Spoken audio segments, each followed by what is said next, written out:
নবী করিম সাল্লাল্লাহু আলাইহি ওয়াসাল্লাম বলেছেন, আশাদ্দুন নাসি বালাআন আল আমবিয়া সুম্মা আল আমসালু ফাল আমসাল। নবীরা হলেন আল্লাহর জমিনে সবচেয়ে বেশি বিপদের মুখোমুখি হওয়া মানুষ। আল্লাহর সবচেয়ে প্রিয় মানুষেরা আল্লাহর সবচেয়ে বেশি পরীক্ষার মুখোমুখি হয়েছেন। এরপর নবীদের সাথে যাদের যত বেশি সাদৃশ্য হবে, যত বেশি মিল হবে, তাদের জীবনে পরীক্ষা তত বেশি আসবে। মুহতারাম হাজিরিন, অতএব ইমানদারের হারানোর কিছু নাই। ইমানদার তার ব্যক্তি জীবনেও যদি বিপদ আপদ আসে, মুসিবত আসে, সে ভেঙে পড়ার কোনো কারণ নাই। আপনি যদি ইমানদার হয়ে থাকেন, আপনার ঈমান যদি খাঁটি থাকে, শিরক থেকে মুক্ত থাকে, কুফর এবং নিফাক থেকে মুক্ত থাকে, আপনি যদি খাঁটি ইমানদার হিসেবে নিজেকে গড়ে তুলতে পারেন, তাহলে আল্লাহ রাব্বুল আলামিনের কাছে আপনার বিপদেও আজর হবে, সুসময়েও আজর এবং বিনিময়ে দাঁড়াবে। আপনার আমলনামায় সব সময় সওয়াবের পাহাড় লেখা হতে থাকবে। প্রিয় নবী সাল্লাল্লাহু আলাইহি সাল্লামের একটি হাদিস, ঐতিহাসিক হাদিসের ক্ষেত্রে উল্লেখ করার মতো তিনি বলেছেন, আজাবান লি আমরিল মুমিন। ইমানদারের বিষয়টা পুরাই আশ্চর্যজনক। কেন? কারণ আমরুহু কুল্লুহু খায়র, ইন্না আমরুহু কুল্লুহু খায়র। ইমানদারের সবকিছুতেই ভালো, সবকিছুতেই কল্যাণকর। ইন আসাবাতহু সাররা, যদি ইমানদারের জীবনে সুখ আসে, সুসময় আসে, তাহলে সে আল্লাহর শুকর আদায় করে, ফাকানা খায়রাল্লাহ। সুসময় থেকে ভালো থাকলো, আবার রবের শুকরিয়া আদায় করে তার বিনিময়ে সে সওয়াব লাভ করলো, লাভই লাভ। আর ওয়াইন আসাবাতহু দাররা, ইমানদারের যদি জীবনে বিপদ নেমে আসে, মুসিবত নেমে আসে, বিপর্যয় নেমে আসে, ব্যবসায় লোকসান হয়, অসুখ বিসুখ হয়, রোগ বালাই হয়, আর্থিক ক্ষয়ক্ষতি হয়, ফসলের ক্ষয়ক্ষতি হয়, জীবনহানি হয়, নানা দিক থেকে বিপদের মুখোমুখি হয়, আর এরপরও যদি সে সবরা করে, ধৈর্য ধারণ করে, আল্লাহর ফয়সালাকে যদি সে মেনে নেয়, তাহলেও কানা খায়রাল্লাহ, সবরের বিনিময়ে তার সওয়াব তার আমলনামায় লেখা হবে। বিপদ হলো, তার কিছু সাময়িক ক্ষতি হলো, কিন্তু তার আমলনামায় সবরের বিনিময়ে জান্নাত লেখা হবে ইনশাআল্লাহ।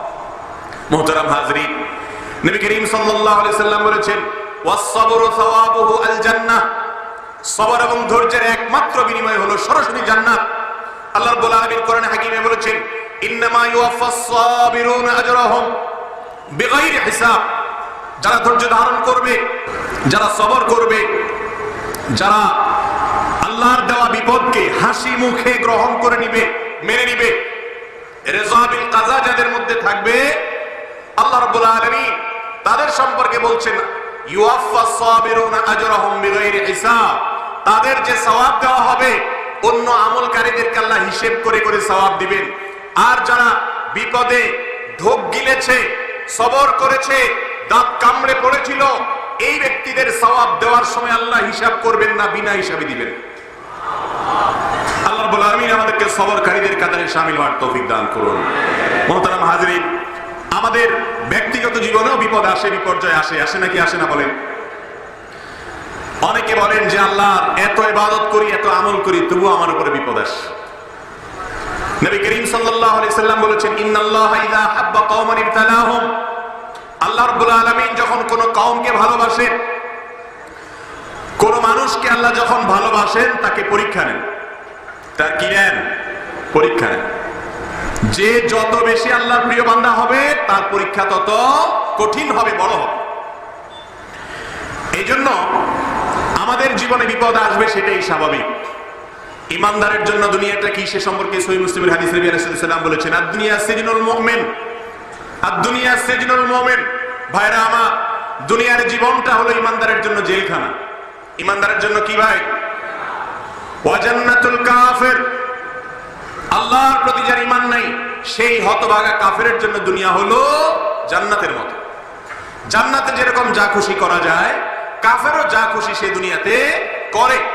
কিন্তু ইমানদার যেদিকেই যায়, আল্লাহর বাধা আছে, নিষেধ আছে, সে থেমে যায়, থমকে যায়। আর দুনিয়াকে যে ব্যক্তি জেলখানা বানাতে পারবে, মনে চাইলেই কোনো কাজ করবে না, আল্লাহ রাব্বুল আলামিন তার জন্য জান্নাতুল ফিরদাউসের ব্যবস্থা করে রেখেছেন। নবী করিম সাল্লাল্লাহু আলাইহি সাল্লাম বলেছেন, হুফাতিল জান্নাতু বিল মাকারিহ। জান্নাতের চতুর্পাশে, জান্নাতের চারপাশে রাখা আছে এমন সব কাঁটা এমন সব কাজ যে কাজগুলো করতে ভালো লাগে না, যে কাজগুলো করতে ভালো লাগে না, এরকম কাজগুলো জান্নাতের চারপাশে আল্লাহ রেখে দিয়েছে। এই কাজগুলো করে করে নিজের ভালো লাগে না, তারপরেও করতে হয়, করে করে করে করে সামনে অগ্রসর হয়ে তারপরে জান্নাতে যেতে হয়।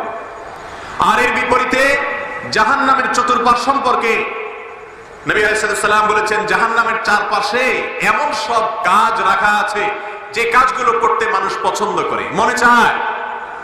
গুনাহের কাজ, পাপের কাজ, যেগুলোর প্রতি আকর্ষণ হয়, সেরকম কাজ দিয়ে জাহান্নামের চারপাশকে আল্লাহ রাব্বুল আলামিন বেষ্টন করে রেখেছে। যে ব্যক্তি নিজের নফসের গোলামি করে, মনের পূজা করে, মনে বলে এখন গোপনে ফেসবুকে খারাপ কোনো ভিডিও দেখতে, তো সে দেখে। মনে বলে ইউটিউবে ওয়াজ শোনার নাম দিয়ে ঢুকে অনেক হারাম জিনিসপত্র সেগুলোতে ক্লিক করতে, সে ক্লিক করে, কেউ নাই, একাকী। হয় না, হয় না এই ঘটনা? মন যেটা চায় সেটা সে করে। এই মনের গোলামি যারা করে, তারা এই কাজগুলোর মধ্য দিয়ে জাহান্নামে যাওয়ার পথ সুগম করে, এবং এভাবে আস্তে আস্তে সে জাহান্নামের কাছে চলে যায়। ভাইরা আমার, ফজরের নামাজ পড়া সহজ না কঠিন? কিরকম কঠিন বলেন তো? ওয়াজ শোনার চাইতে সহজ না কঠিন? অনেক কঠিন। ওয়াজ শুনতে আরাম লাগে, ফজরের নামাজ পড়তে এত আরাম লাগে না। ওয়াজ 12টা-1টা পর্যন্ত আমরা শুনতে রাজি আছি, কিন্তু এই মজলিসে যত মানুষ আছেন, কয়জন মানুষ আগামীকাল ফজরের নামাজ জামাতের সাথে পড়বেন সেটা বড় প্রশ্নসাপেক্ষ বিষয়। ঠিক না? আমি ঠিক বলেন? তো যেই কাজ করতে মনে চায় না, সেই কাজ যে করে, ফজরের সময় আরামের ঘুম ছেড়ে উঠতে মনে চায় না, মনে চায় আর একটু ঘুমাই, আর 5 মিনিট, আর 2 মিনিট, এই যে উঠে গেলাম। এইসব করতে করতে দেখে যে এখন যাই তো আর জামাত পাবো না, ঠিক আছে তাহলে আর একটু শুয়ে নি। হয় না, হয় না আপনাদের? এরপর আস্তে আস্তে দেখা গেল যে চোখে এমন ঘুম শয়তান আনছে যে ফজর পুরে শেষ। ঠিক না? আমি ঠিক? এই যে নিজের অপছন্দনীয় কাজ যে ব্যক্তি করতে পারে, নিজের প্রবৃত্তির বিপরীত করতে পারে, মনের উল্টা করতে পারে, মনের সঙ্গে জিহাদ করতে পারে, এই ব্যক্তি ধীরে ধীরে আল্লাহর এই পরীক্ষা উত্তীর্ণ হয়ে জান্নাতের পথে অগ্রসর হয়। এই কাজটা অনেক কঠিন ভাইরা আমার। আজ গোটা বিশ্বে আমরা মুসলমানরা, আমাদের যত বিপর্যয় আছে, এর পেছনে অন্যতম কারণ হলো আমরা আজ নামে মুসলমান, আমাদের আমলে, কাজে, বিশ্বাসে, কর্মে ইসলামের কোনো নামগন্ধ পাওয়া যায়। আল্লাহ তাআলা আমাদের সকলকে খাঁটি মুসলমান হওয়ার তৌফিক দান করুন।